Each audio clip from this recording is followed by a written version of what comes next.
Okay, guys, this should be our last stop. Need a wash job first of all.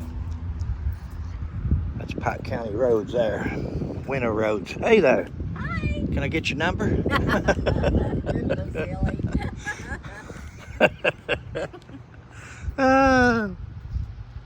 So we're in Pikeville.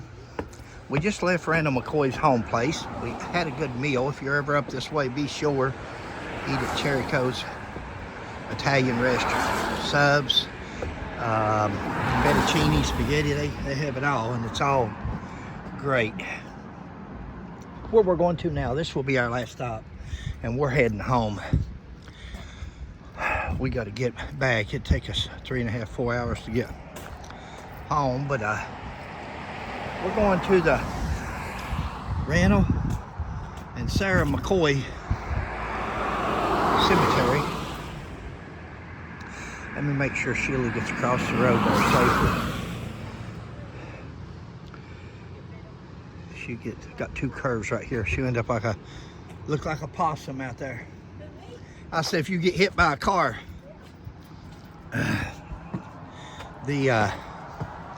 so these are the steps going up to the Dills Cemetery. Now, guys, I know if you are on Sheila's channel, and if you're not, you need to go there.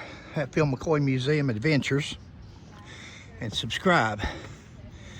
But if you've been on her channel for any time, you know we've been here many a time. This is for some of you new people that I have on my channel that may not know anything about the Hatfield McCoy. Sound like I'm out of breath. It's because I am. Hatfield McCoy feud, and that's what this little short video is going to be about. Now, this is a Dills Cemetery. He's buried up there at Big Stone, and he was a colonel in the Confederate in the Civil War, and this was his cemetery that he made for people and let people be buried here. Now, when you see Basil and Martha Hatfield, that's not the Basil Hatfield you're thinking that was sheriff of Pike County. That's his nephew. A lot of people gets that mixed up. It's a little bit of this is Randall and Sarah McCoy. This is their gravesite.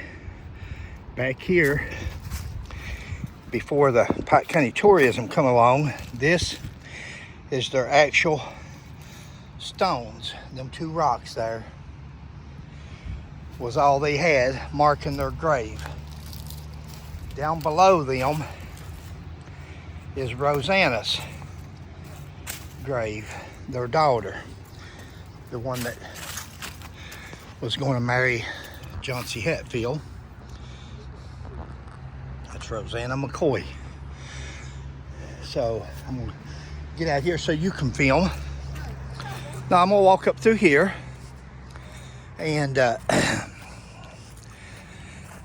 around to the side there is actually Randall's son, Sam and Martha McCoy. In fact, I'll run over there.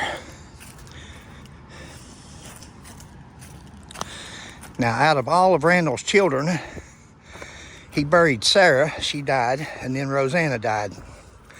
And he buried Rosanna beside him and Sarah. A lot of people over the years said, oh, Randall and Rosanna didn't get along. Didn't never speak again, all this and that. Well, he buried his daughter beside of where he was to be buried at. I'm going to show you this grave here in a minute. But if you'll look straight over through there, that big white house right there, that's where we just came from. That's City Hall, the big yellow building. That white house right there is Randall McCoy's old home place. That's where him and Sarah moved to after they burnt the cabin down. Now, this is Randall and Sarah's son, Sam. And Sam's wife's name was Martha.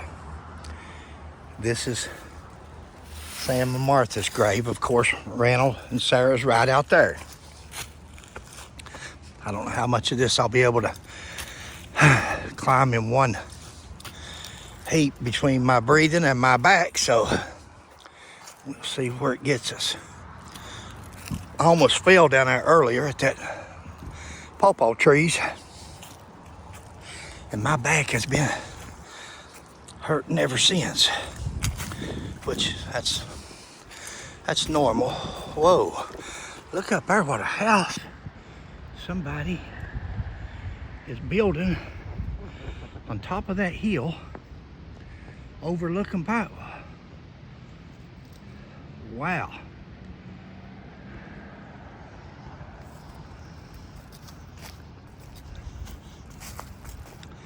Looks like he's done okay for himself or her, because that is going to be a nice house.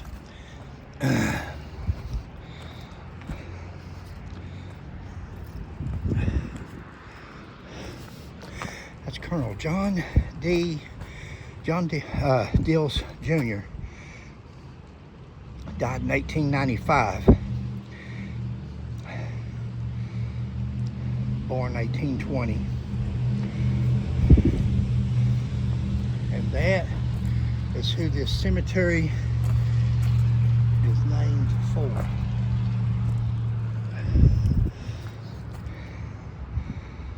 This is his mother and father. That's neat. He put them right at the top. Put his mom and dad at the top. Put himself next. He didn't get in front of his mom and dad. Ain't that sweet? John Dills. Here's the history. You can Google him. If you can't read that, just Google him. He was a smart man. He was a good soldier. Belonged to the Union Army. Bunch of slaves and a bunch of black military Civil War participants are buried here. A lot of them's in unmarked. What's going on here? Somebody's living up here, guys. They've got their clothes laying out here to dry, evidently. There's their pants that's falling off, but this must be where somebody's homeless is living. Again, you're overlooking Pikeville here. You're overlooking Pikeville. Guys, right over in that area is where, if you've ever heard the story on Hatcher, can't think of her name now, Hatcher. She was buried alive. Some people says it's a myth. Some tells it as the truth. I believe it for the truth. They thought she was dead. She was merely in a coma. And Hatcher, can't think of her name. We done a video on it. Go to Sheila's page. Go to Hatfield McCoy Museum Adventures on YouTube and find the one on Hatcher, Molly Hatcher or something. And they thought she was dead. She was merely in a coma. Later on, 2 or 3 days later, they figured out a lot of people was going off into these comas. And the husband, he used to own the big hotel here in Pikeville. He's a rich man, or was. And he said, reckon that's what could have been wrong with her. So they went and dug her up, and when they dug her up, her casket was full of, the fingernails was off of her hands where she'd torn the fabric. And they had to rebury her in another casket. But she had been buried alive. And after that, he made a casket that he kept in the hotel that he owned. And his hotel was down here and looked up on the hill where he could see her. And he's got a great big monument for her up there, of her. And he put his casket that he was to be buried in that hotel. And he put a pipe out the top, a string. And when he died, they were supposed to put that string around his finger. And that pipe ran up the grave to the top. And there was a bell hooked onto it at the graveyard. And that bell was to, in case they buried him like they did her, he was so afraid he would be buried alive that he had that casket specially made for him and had the pipe sticking out the top. And that's, you've heard the old saying, saved by the bell. That's where that came from. Supposedly, if something happened that he was buried alive, he could ring that bell and somebody could save him. They'd hear that bell ringing. Hey, Sheila, somebody's living up here. Somebody's staying up here. Look at all the clothes. And where they're drying off. Did you show Randall's house from? No, I haven't. I've got stock right through here for to show them like before. And up here, what's that woman's name, baby? The woman that's buried alive. Was it Molly Hatcher? Yes. Margaret Hatcher? Molly Hatcher. Was it? Seems like Right over there is her cemetery, yeah, right Molly, beside. Molly. I know the last name was Hatcher. Yeah, and guys, right down below that cemetery on the other side, over here towards the college, is where Cotton Top, Ellis and Hatfield, Cotton Top Hatfield. Some people call him Mounts. He wasn't a Mounts. He was actually Ellis and Hatfield's son.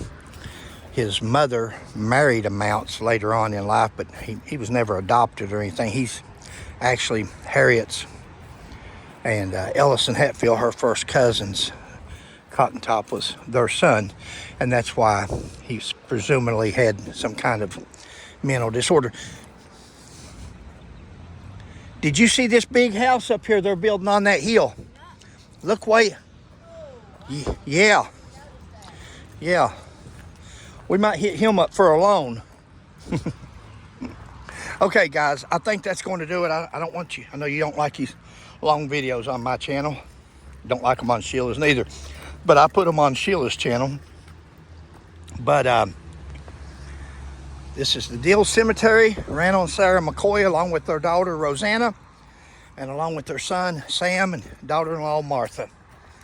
We're overlooking, that's the Pikeville Fire School. Any firefighters that's ever come to Pikeville for a fire school, the cemetery is directly across the road. If you want to walk up them stairs and see some famous graves, this is where they're at. There's the fire school training building. So some of the firefighters from around the state may recognize that. And beautiful, beautiful evening God has given us. And, ooh, somebody has pushed that. Somebody's pushed that back some. Huh. Oh, look over there. That's falling over. There's one, we did a story on it back here, but there's one fella that's over here in these arm marked, this is all slaves and Confederate or Union soldiers that fought for the Union. But if you look here at number 37, Frank Waller, 38, Alveda Waller, they are over here. And you may Google him if you want, because he's a pretty unique fella. He was actually a butler and so forth for a famous gentleman. I won't go into it here because I don't have the history in front of me and I don't want to get it wrong, and it's been a while since we did the video on him. But Frank Waller, he was a famous black man, African American. The names of the African Americans laid to rest in this historic cemetery are respectfully inscribed. September 15th, 1996. Research to obtain additional names and information will continue. That is just some of the names. They've been trying to identify some of the unidentified graves, and that's what these numbers were. Each one of these little plates had a number on it or a name, and that's what that was all about. All right, guys, if you're not a subscriber of this channel, I know I usually do police videos, but Sheila and I had to come to Pikeville while we were here. We thought, well, there may be some people on there that's not familiar with the Hatfield McCoy feud, or had heard this or that, or a little bit of something, and probably if you've gone by rumors, it's probably incorrect, because there's plenty of people out there to spread the wrong information. Sheila and I try to do research and do it from Civil War records, court records, documents, birth and death certificates. And that's what we do. But this will be all the videos that I put on my channel for now, especially for the Hatfields and McCoy's. But don't forget, if you're not a subscriber of Sheila's, go to her page, Hatfield McCoy Museum Adventures. Thanks for joining me. Catch you next time.